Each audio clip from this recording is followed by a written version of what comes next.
Шаардын ичин жасай бербей, муну сыртты ham караш керек да.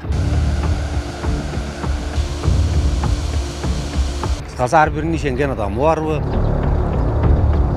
Жалал-Абадтагы Көгарт дарыясынын сол жак жээги курулуштан чыккан турмуш тиричиликтен арткан аргандай таштандыларга толуп кеткен. Күнү түнү тынбай таштанды ташыган унаалардын каттамы жергиликтүүлөрдү тажаткан. Тургундар жээктен айрым бөлүктөрүн тосмолоп койгону менен маселе чечилген эмес. Анан билбейсиң эми талкалап койгондон коркосуң эми ушунча кымбат КамАЗды мисалы анан кийин кыскасы ар бирин ишенген адам барбы? Туура эле келип төгө берет. Бу жерде адамдар жашап атат, жаш балдар ойнойт. Андай жок экен да. Анан көрө ушу КамАЗдар үйүнө апарып төкпөйбү? Же мэр айтса мэр апарып төктүрсүн бир жерине, МЧС айтса ошонтой кылсын. Анан бу жерде жашаган адамдарга баарына мусордап келип төгүп атат. Эми орут башка болот да, ушу адамдарды ойлош керек да. Шаардын ичин жасай бербей, муну сыртты ham караш керек да. Ичи жылтырак болгонун сырты кылтырактын эмне кереги бар? Мына бар да ке вообще. Азыр мына мал базардан баштап менин билишим боюнча машина базарга чейин мында хуже жерлер бар. Памперстен баштап консервага чейин төгүшкөн, домашний өтө көп төгүп коюшкан да. Эми муну жактан кичине көңүл берип караш керек да, бирөөнү коюш керек, контролдой турган адамды караш керек. Эмне болуп атат, сайдын бою кандай болуп атат, тазалыкты караш керек да адам. Анан эле отуруп алып анан кийин эле баары жакшы дей бергенден болбойт. Мына келип көрсүн дет. Айтып жүрүп чарчап бүттүк биз. Болбойт. Биздин акыбыз жетпей калды, чынын айткандачы. Бүттү уже.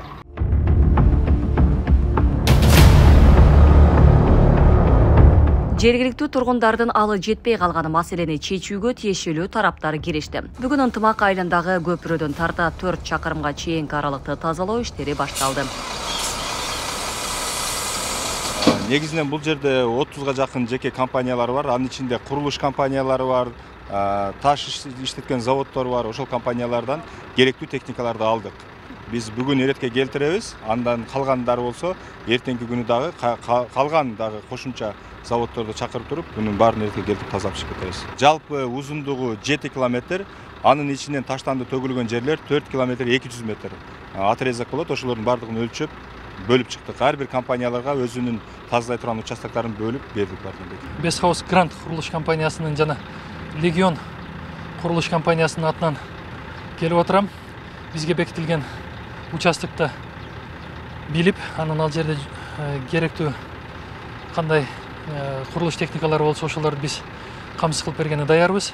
Ошол максатта мына субботникке келип катышып отурабыз. Мындан кийин таштанды кайрадан маселе болбошу үчүн атайын белгиленген жерлерге видео көзөмөл орнотуу пландалууда. Өзү негизи Өзгөчө кырлар министри тарабынан сунуш берилген Жалал Абад шаарынын мэрине.